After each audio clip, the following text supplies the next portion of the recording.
நுண்ணுயிரியல்ல well done டெய்லருடைய மிகப்பெரிய சாதனைகள் என்னென்னன்றத பார்க்கலாம். வெல்டன் டெய்லர் அமெரிக்காவை சேர்ந்த ஒரு நுண்ணுயிரியலாளர். இவர் 1919 நவம்பர் 12 அன்னைக்கு யுனைடெட் ஸ்டேட்ஸோடைய அலபாமாவில் இருக்கிற பெர்மிங்ஹாமில் பிறந்தாங்க. இவருடைய full name Welton Ivan Taylor. இவர் 1941ஆம் ஆண்டு அந்த யுனைடெட் ஸ்டேட்ஸோடைய இல்லினோயில் இருக்கிற சாம்பைன் அர்பனாவுடைய யூனிவர்சிட்டி ஆஃப் இல்லினோய் அர்பனா சாம்பைனில் பேச்சுலர்ஸ் டிகிரி இன் பாக்டீரியாலஜி முடித்தாங்க. அந்த நேரத்தில் இரண்டாம் உலகப் போரானது நடந்துட்டு இருந்தது. இதனால் உடனடியாக இவர் யுனைடெட் ஸ்டேட்ஸ் ஆர்மியில் சேர்ந்தாங்க. அந்த நேரத்துலலாம் யுனைடெட் ஸ்டேட்ஸை பொறுத்த வரைக்கும் கருப்பினத்தை சேர்ந்தவங்களுக்கு வெள்ளை இனத்தை சேர்ந்தவங்களுக்கு அப்படின்னு தனித்தனியான படைப்பிரிவுகள் இருந்தது. அதில் இவர் ஒரு கருப்பினத்தை சேர்ந்தவங்களினுடைய படைப்பிரிவில் ஒரு முக்கிய பொறுப்பில் நியமிக்கப்பட்டாங்க. அதுக்கப்புறமா வெல்டன் டெய்லர் போர் விமானங்களை எடுத்துக்கிட்டு சவுத் பசிபிக்கில் கடல் பகுதியில் கடலுக்கு மேலே பறந்து அங்கே இருக்கக்கூடிய தீவுகளில் எதிரி முகாம்களில் எந்த மாதிரியான விஷயங்களெல்லாம் நடக்குது அப்படின்ற தகவல்களெல்லாம் இவர் சேகரித்தாங்க. கிட்டத்தட்ட இந்த மாதிரி 26 காம்பேட் மிஷனில், அதாவது 26 முறை இவர் சவுத் பசிபிக் கடல் மேலே பறந்தாங்க. இது சாதாரணமான விஷயம் கிடையாது. ஏன்னா ஒவ்வொரு முறையும் போர் விமானத்தை எடுத்துட்டு எதிரிகளினுடைய முகாம்களுக்கு மேலே பறக்கும்போது எப்போ வேணால் அந்த விமானம் சுட்டு வீழ்த்தப்படும். இதன் காரணமாக ஒவ்வொரு முறை வெல்டன் டெய்லர் போகும்போதும் அவர் திரும்பி வருவாரா வரமாட்டாரா அப்படின்றது அவருக்கே தெரியாது. அப்படியான சூழ்நிலையில் கூட 26 முறை பயப்படாமல் இவர் சவுத் பசிபிக்கில் பறந்தாங்க. அதுக்கப்புறம் 1945ஆம் ஆண்டு போர் முடிவுக்கு வந்தது. போர் முடிஞ்சதுக்கு அப்புறமா இவருடைய தைரியத்தை பாராட்டி இவருக்கு 7 இயர் மெடல்ஸ் ஆனது வழங்கப்பட்டது. அதுக்கப்புறம் இவர் படித்த அந்த யூனிவர்சிட்டி ஆஃப் இல்லினோய் அர்பனா சாம்பைன் அங்கே இவர் மேற்கொண்டு மாஸ்டர் ஆஃப் சயின்ஸ் படித்தாங்க. அதை 1947 முடித்தாங்க. அதுக்கப்புறம் 1948ஆம் ஆண்டு அதே யூனிவர்சிட்டி ஆஃப் இல்லினோய் அர்பனா சாம்பைன்லேயே இவர் பிஹெச்டியும் முடித்தாங்க. அதுக்கப்புறமா அந்த இல்லினோயிலேயே இருக்கக்கூடிய சிகாகோ அங்கே இருக்கிற university of Illinois college of medicine அங்கே இவர் ஒரு ஃபேக்கல்ட்டியாக ஜாயின் பண்ணி இவருடைய டீச்சிங் கெரியரை ஆரம்பித்தாங்க. அந்த நேரத்தில் தான் இவர் பாக்டீரியாலஜி ரிசர்ச்சில், அதாவது கிருமிகள் பற்றின ஆராய்ச்சியில் ஈடுபட தொடங்கியிருந்தாங்க. அதுக்கப்புறம் 1954ஆம் ஆண்டு ஸ்விஃப்ட் அண்ட் கம்பெனி அப்படின்னு சொல்லி ஒரு ஃபுட் ப்ராசஸிங் கம்பெனி, அது சிகாகோவில் தான் இருக்கு. ஸோ அங்கே இவர் ஒரு மைக்ரோபயாலஜிஸ்ட்டாக ஜாயின் பண்ணாங்க. ஜாயின் பண்ணி இந்த உணவுகளில் சில பாக்டீரியாஸ் இருக்கும். அதை எப்படி கண்டுபிடிக்கிறது, உணவில் பாக்டீரியா இருக்கா இல்லையா அப்படின்றத எப்படி கண்டுபிடிக்கிறது அப்படின்ற அது சம்மந்தப்பட்ட ஆராய்ச்சியை இவர் தொடங்கினாங்க. உதாரணத்துக்கு சால்மனெல்லா பாக்டீரியா, இதில் நிறைய வகைகள் இருக்குது. அந்த காலத்துலலாம் இந்த ஸ்விஃப்ட் அண்ட் கம்பெனியிலேருந்து நிறைய முட்டைகள் சிகாகோ முழுக்க போய் சேரும். அப்படி போகும்போது அந்த முட்டைகளுக்குள்ளே இருக்கக்கூடிய மஞ்சள் கருவில் சால்மனெல்லா அப்படின்ற கிருமி இருக்கும். அது இருக்கா இல்லையா அப்படின்னு அந்த காலத்தில் பெருசாக கண்டறிய முடியாது. அப்படி இருக்க அந்த முட்டைகளை குழந்தைகளோ அல்லது மற்றவங்களோ சாப்பிட்டாங்க அப்படின்னா அப்போ அந்த முட்டையில் இருக்கக்கூடிய பாக்டீரியா அவங்களுடைய உடம்புல பாதிப்பை ஏற்படுத்தும். குறிப்பாக டைஃபாய்டு ஃபீவர் வரும். அதுக்கப்புறமா இன்னும் சில பாதிப்புகள், வயிற்றுப்போக்கு ஏற்படுறது, கடுமையான வயிற்று வலி, அதெல்லாம் கடந்து உயிரிழப்பு கூட நிகழும். இந்த அளவுக்கு மோசமான பாதிப்புகள் அந்த காலத்தில் ஏற்பட்டுட்டு இருந்தது. அப்போ ஒரு முறை இருந்தது. என்னன்னா, இப்போ ஒரு முட்டை இருக்குன்னா அந்த முட்டை இந்த சால்மனெல்லா பாக்டீரியா இருக்கா இல்லையா அப்படின்றத கண்டறியறதுக்கு ஒரு முட்டையை எடுப்பாங்க. இப்போ உதாரணத்துக்கு ஒரு பெரிய பண்ணையிலேருந்து ஒரு 1000 முட்டைகள் வந்திருக்குன்னா அதில் ஒரு முட்டையை சாம்பிளாக எடுப்பாங்க. எடுத்து இந்த ஸ்விஃப்ட் அண்ட் கம்பெனி தரப்பிலிருந்து ஒரு ஆய்வை மேற்கொள்வாங்க. அந்த முட்டையை மட்டும் உடச்சி ஒரு பிளேட் இருக்கும், பீட்ரி டிஷ் அப்படின்னு சொல்லி அதில் ஊற்றிடுவாங்க. ஊற்றிட்டு தொடர்ந்து கவனிப்பாங்க. கிட்டத்தட்ட 3லிருந்து 5 நாட்கள் கவனிப்பாங்க. அதுக்கப்புறம் அதில் சால்மனெல்லா பாக்டீரியா இருக்கா இல்லையா அப்படின்றத கண்டறிய முடியும். ஆனால் இது டூ லேட். ஏன் அப்படின்னா 3லிருந்து 5 நாள் வரைக்கும் ஒரு பண்ணையிலேருந்து வந்த முட்டைகளில் ஒரே ஒரு முட்டையை எடுத்து சாம்பிள் பார்க்கும்போது மற்ற முட்டைகள் அப்படியே இருக்காது. ஏன்னா 3லிருந்து 5 நாட்கள் அப்படின்னா அது கொஞ்சம் கொஞ்சமாக அழுக ஆரம்பிச்சிடும். ஸோ அதை டெஸ்ட் பண்ணி பார்த்து அதில் பாக்டீரியா இல்லை அப்படின்னு தெரிஞ்ச அந்த பண்ணையிலிருந்து வந்த முட்டைகளை மற்ற விநியோகம் பண்ணும்போது, அதாவது பொதுமக்களுக்கு விநியோகம் பண்ணும்போது அது வந்து அழுக ஆரம்பிச்சிரும். அதனால கூட நிறைய பாதிப்புகள் வந்து ஏற்படும். இதனால வேகமா கண்டுபிடிக்கணும். ஒரே நாளைக்குள்ள ஒரு பண்ணையிலிருந்து வந்த முட்டைகள்ல ஏதாவது ஒரு முட்டையில இந்த சால்மனல்லா பாக்டீரியா இருக்கா இல்லையா அப்படின்றத கண்டறியணும். அதுக்காக இவர் வந்து என்ரிச்மென்ட் பிராத் அப்படின்னு சொல்லி ஒரு திரவத்தை உருவாக்கினாங்க. இதுக்கு நிறைய பெயர்கள் இருக்கு. அந்த ஒரு திரவத்துல இந்த முட்டையில ஒரு முட்டையை வந்து எடுத்துட்டு அதுல இருக்கக்கூடிய மஞ்சள் கருவை மட்டும் கலந்துருவாங்க அந்த திரவத்துல. கலந்ததுக்கு அப்புறமா ஒரு நாள் அப்படியே வச்சிரணும். வச்சுட்டு அந்த ஒரு திரவத்துல இருந்து ஒரு பகுதியை எடுத்து பீட்ரி டிஷ் அப்படின்னு ஒரு கண்ணாடி தட்டு போன்ற ஒரு அமைப்பு இருக்கு. அது என்னன்னா பாக்டீரியாக்கள் வளர்றதுக்கு உண்டான ஊட்டச்சத்துக்களை வந்து அந்த பீட்ரி டிஷ்ல வந்து இருக்கும். அது ஊட்டச்சத்துக்களை கொடுக்கும். ஸோ அதில் வந்து இந்த திரவத்தை வந்து தேய்ப்பாங்க. இப்போ சால்மனல்லா பாக்டீரியா இருந்தால் மைக்ரோஸ்கோப்பை வச்சு பார்க்கும்போது அதில் வந்து தெரிஞ்சிடும் சால்மனல்லா பாக்டீரியா இருக்கா இல்லையா அப்படின்னு. அதை வெறும் 24 மணி நேரத்துக்குள்ளேயே கண்டறிய முடியும். அப்பேற்பட்ட ஒரு டெக்னிக்கை வெல்டன் டெய்லர் வந்து உருவாக்கியிருந்தாங்க.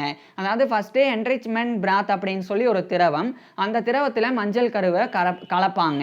இப்படி கலக்கும்போது மற்ற பாக்டீரியாஸை அந்த திரவமானது வளர விடாது. அதுக்கு மாறாக சால்மனல்லா பாக்டீரியா மட்டும் வளரக்கூடிய தன்மையை கொண்டு இருக்கு. ஏன்னா அந்த என்ரிச்மென்ட் பிராத் ஆனது சால்மனல்லாக்குண்டான உணவு மாதிரி.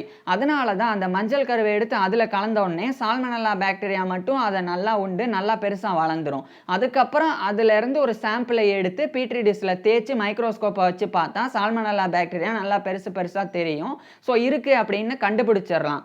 இப்போ சால்மனல்லா பாக்டீரியா ஒரு முட்டையில் இருக்குது அப்படின்னு தெரிஞ்சிட்டா ஒட்டுமொத்தமா அந்த முட்டையினுடைய பேட்ச், அதாவது எங்க இருந்து வந்திருக்கோ அந்த முட்டைகள் அனைத்தையுமே வந்து வீணாக்கிடுவாங்க. அதை வந்து டிஸ்ட்ரிபியூட் பண்ண மாட்டாங்க. ஏன்னா மக்களுடைய உயிர் முக்கியம். இப்போ ஒரு முட்டையில இருக்குன்னா அந்த முட்டையோட தான் அந்த பண்ணையிலேருந்து எல்லா முட்டைகளும் வந்து வந்திருக்கும். அப்போ அந்த முட்டையிலிருந்து மற்ற முட்டைகளுக்கும் இந்த பாக்டீரியா பரவ வாய்ப்பு இருக்குது. அதனால் அத்தனை முட்டையுமே வந்து வீணாக்கிடுவாங்க. அதுக்கப்புறம் அந்த பண்ணைக்கே போய் ஏதாவது ஒரு கோழிக்கு ஏதாவது பாதிப்பு இருக்கா, ஒரு கோழி மூலமாக அந்த கோழியினுடைய வயிற்றுலேருந்து இந்த பாக்டீரியா வந்து இந்த முட்டைக்குள்ளே போயிருக்க வாய்ப்பு இருக்கா, அதெல்லாம் வந்து ஆராய்ச்சி செஞ்சு அந்த பண்ணையையும் வந்து தூய்மைப்படுத்தினாங்க. ஸோ இந்த மாதிரி விஷயங்களெல்லாம் நடந்து முட்டைகள் வந்து ஆரோக்கியமாக இன்றைய காலகட்டத்தில் கிடைக்கிறதுக்கு வெல்டன் டெய்லர் வந்து ஒரு முக்கியமான காரணமாக இருந்தாங்க.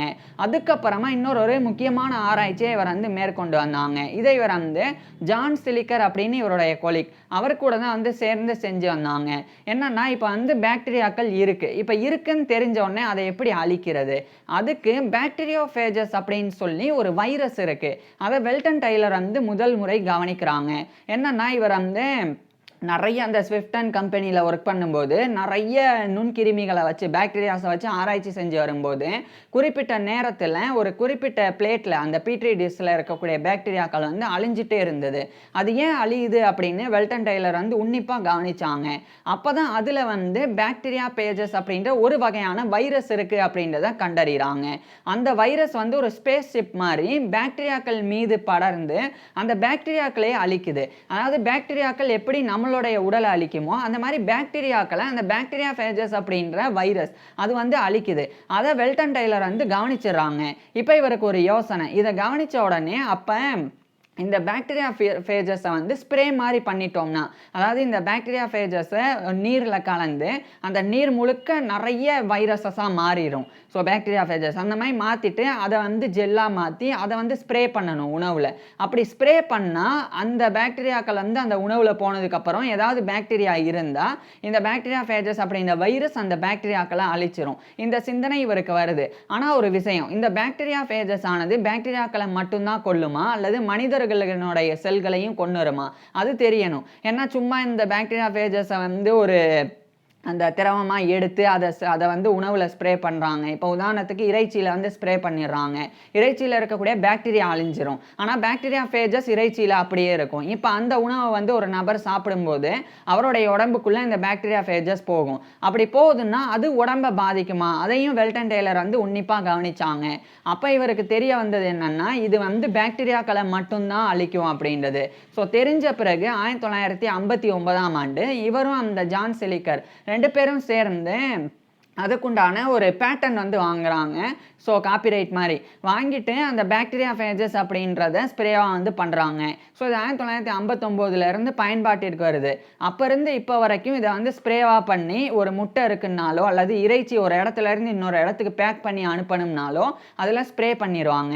இப்படி ஸ்ப்ரே பண்ணுறதன் மூலமாக இந்த பாக்டீரியா ஃபேஜஸ் இறைச்சியில் போயிடும். அப்போ அந்த பாக்டீரியாக்கள் இருந்தால் இந்த பாக்டீரியா ஃபேஜஸ் அப்படின்ற வைரஸஸ் அதை வந்து அழிச்சிரும். ஸோ அதன் மூலமாக இறைச்சி வந்து கெட்டு போகாமல் ஆரோக்கியமாக இருக்கும். ஸோ அதுக்கு வந்து பயன்படுத்தப்பட ஆரம்பிச்சிருந்தது. அந்த ஒரு மிகப்பெரிய விஷயத்தையும் வெல்டன் டெய்லர் வந்து பண்ணியிருந்தாங்க.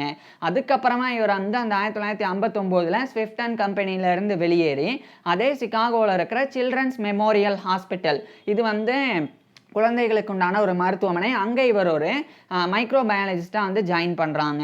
ஜாயின் பண்ணி அங்குமே பல்வேறு ஆராய்ச்சிகளில் தொடர்ச்சியாக இவர் வந்து ஈடுபட்டு வந்தாங்க. அப்போ தான் இவர் வந்து கருப்பினத்தை சேர்ந்தவங்களுக்காகலாம் போராடி வந்தாங்க. அதாவது கருப்பினத்தை சேர்ந்தவங்க அந்த காலத்துலலாம் யுனைடெட் ஸ்டேட்ஸில் பெரும் அளவில் பாகுபாடாக பார்க்கப்பட்டு ஒடுக்குமுறைக்கு உள்ளாக்கப்பட்டாங்க. அப்படியான நேரத்தில் அவங்களும் வந்து சாதாரண மனுஷங்க தான் அப்படின்னு அவங்களுக்குண்டான உரிமைகளுக்காக வெல்டன் டெய்லரும் வந்து போராடினாங்க. இது மிகப்பெரிய ஒரு விஷயம். இது ஒரு பக்கம் இருக்கு. 1965ஆம் ஆண்டு இவர் வந்து ஜைலோஸ்லைசின் டையாக்சிகோலேட் அப்படின்னு சொல்லி ஒரு டையாக்சிகோலேட் ஏகர் அப்படின்னு சொல்லி ஒரு வகையான ஜெல்லை வந்து கண்டுபிடிக்கிறாங்க. இது சாட்டா வந்து XLD ஏகர் அப்படின்னு அழைக்கப்படும். இது என்ன அப்படின்றத சொல்றேன். பொதுவாக இப்போ ஒரு உணவுல பாக்டீரியாக்கள் இருக்கும், அதே மாதிரி நல்ல பாக்டீரியாக்களும் இருக்கும். ஏன்னா பாக்டீரியாக்கள் அப்படின்னாலே கெட்டது கிடையாது. நம்ம உடம்புலையே நிறைய நல்ல பாக்டீரியாக்களும் இருக்கு. அப்படி இருக்க நல்ல பாக்டீரியாக்கள் எது, கெட்ட பாக்டீரியாக்கள் எது, அதுலேயே வந்து சால்மனல்லா பாக்டீரியா எது, அதே மாதிரி சிலிகா அப்படின்னு சொல்லி ஒரு பாக்டீரியா இருக்கு, அது எது அப்படின்லாம் தனித்தனியாக தெரியணும். அதுக்கு என்ன பண்ணுறது அப்படின்னு சொல்லி தான் இவர் வந்து XLD ஏகர் அப்படின்னு ஒரு ஜெல்லை வந்து கண்டுபிடிச்சிருந்தாங்க. இது என்னன்னா பீட்ரி டிஷ் அப்படின்ற ஒரு தட்டு மாதிரி அதுக்குள்ளே இந்த ஜெல் இருக்கும். இப்போ பாக்டீரியாக்கள் நிறைந்த உணவை வந்து இதில் வந்து அதனுடைய சாம்பிளை வந்து வைக்கும்போது கலரை வித்தியாசப்படுத்தி காமிக்கும். உதாரணத்துக்கு சால்மனல்லா பாக்டீரியாவை வந்து உணவில் இருந்தால் அது கருப்பு கருப்பாக தனியாக தெரியும். மற்ற பாக்டீரியாக்கள் வந்து மஞ்சள் கலரில் சிவப்பு கலர்லலாம் மாறி தெரியும். அப்போ அதை வச்சு இந்தந்த பாக்டீரியாக்கள் எல்லாம் ஆரோக்கியமானது தான், இது எந்த பிரச்சனையும் இல்லை. ஆனால் இதில் சால்மனல்லா பாக்டீரியா இருக்குது, கருப்பு கருப்பாக இருக்குது அப்படின்னு தெரிஞ்சுக்கிட்டு சால்மனல்லா பாக்டீரியாவை தனியாக பிரித்து எடுக்க முடியும். ஸோ அந்த ஒரு விஷயம் வந்து மிகப்பெரிய ஒரு விஷயம். ஏன்னா இவர் ஏற்கனவே முட்டையில் சால்மனல்லா பாக்டீரியா இருக்கா இல்லையா அப்படின்றத கண்டுபிடிக்கிறதுக்கு ஒரு முறையை வந்து உருவாக்கினாங்க. அந்த முறையை பொறுத்த வரைக்கும் 3லிருந்து 5 நாட்கள் ஆகும் அந்த காலத்தில் முட்டையில் வந்து பாக்டீரியா இருக்கா இல்லையா அப்படின்றத கண்டறிகிறதுக்கு. ஆனால் இவர் அதை மாற்றி வெறும் ஒரே நாளைக்குள்ள பாக்டீரியாக்கள் இருக்கா இல்லையா அப்படின்றத கண்டுபிடிச்சி அந்த முட்டையில் வந்து எந்த பாக்டீரியாக்களும் இல்லைன்னா அந்த டிஸ்ட்ரிபியூஷனுக்கு போயிடும். ஸோ அந்தளவுக்கு ஒரு முறையை உருவாக்கியிருந்தாங்க. இப்போ அதை விட அட்வான்ஸாக வெறும் சால்மனல்லா மட்டும் இல்லாமல் சால்மனல்லா பாக்டீரியா, சிகல்லா பாக்டீரியா மாதிரியான பாக்டீரியாக்களையும் ஐசோலேட் பண்ணி தனியாக தெரிகிற மாதிரி இவர் வந்து இன்னொரு நுட்பத்தை உருவாக்கியிருந்தாங்க. இதுவும் வந்து 1965ல் பண்ணாங்க. இதுவும் மிகப்பெரிய ஒரு விஷயம். ஸோ இந்த ஒரு XLD ஏகர் அதில் வந்து ஒரு உணவுப் பொருளை வந்து வச்சோம் அப்படின்னா அதில் சால்மனல்லா பாக்டீரியா இருந்தால் தனித்தனியாக கருப்பு கருப்பாக தெரிஞ்சிடும். ப்ரோ பாக்டீரியாஸ், அதாவது ஆரோக்கியமான நம்மளுடைய உடம்புக்கு எந்த தீங்கையும் விளைவிக்காத பாக்டீரியாஸ் இருந்தால் அது தனித்தனியாக வெவ்வேறு கலரில் தெரிஞ்சிடும். ஏன்னா பொதுவாக மைக்ரோஸ்கோப்பை வச்சு பார்த்தா பாக்டீரியாக்கள் எல்லாமே பார்க்குறதுக்கு ஒரே மாதிரி தான் இருக்கும். அப்ப வித்தியாசப்படுத்தி பார்த்தாதான் இது சால்மனல்லா பாக்டீரியாவா இல்லது நல்ல பாக்டீரியாவான்னு தெரிஞ்சுக்க முடியும். ஸோ அதுக்காக தான் இதை வந்து இவர் கண்டுபிடிச்சிருந்தாங்க. இதுவும் வந்து மிகப்பெரிய ஒரு விஷயம். அதுக்கப்புறம் 1975ஆம் ஆண்டு ஜேர்னல் ஆஃப் கிளினிக்கல் மைக்ரோபயாலஜி அப்படின்னு சொல்லி ஒரு இதழ், அதை வந்து நிறுவுறதுக்கு இவரும் வந்து முக்கிய காரணமாக இருந்தாங்க. அதை நிறுவப்படுறதுக்கு காரணமாக இருந்து ஒரு ஃபவுண்டிங் எடிட்டராகவே சில காலம் அங்கே இவர் வந்து பணிபுரிஞ்சு வந்தாங்க. அதுக்கப்புறம் மைக்ரோ பயாலஜியில் இவர் ஆற்றின பங்களிப்புக்கு இவரை கௌரவிக்கிறதுக்காக பல விஷயங்கள் இவர் பண்ணப்பட்டது. குறிப்பாக 1985ஆம் ஆண்டு the Centers for Disease Control and Prevention அப்படின்ற ஒரு சென்டர் தரப்பில் இருந்து புதுசாக அந்த காலத்தில் கண்டறியப்பட்டிருந்த ஒரு பாக்டீரியாவுக்கு இவருடைய பேரை சூட்டினாங்க. அதாவது என்டரோபாக்டர் டைலரி அப்படின்னு. இந்த டைலரி அப்படின்றது இவருடைய வெல்டன் டெய்லருடைய பேர் தான். ஸோ இவருடைய பேரை அதுக்கு சூட்டினாங்க ஒரு பாக்டீரியாவுக்கு.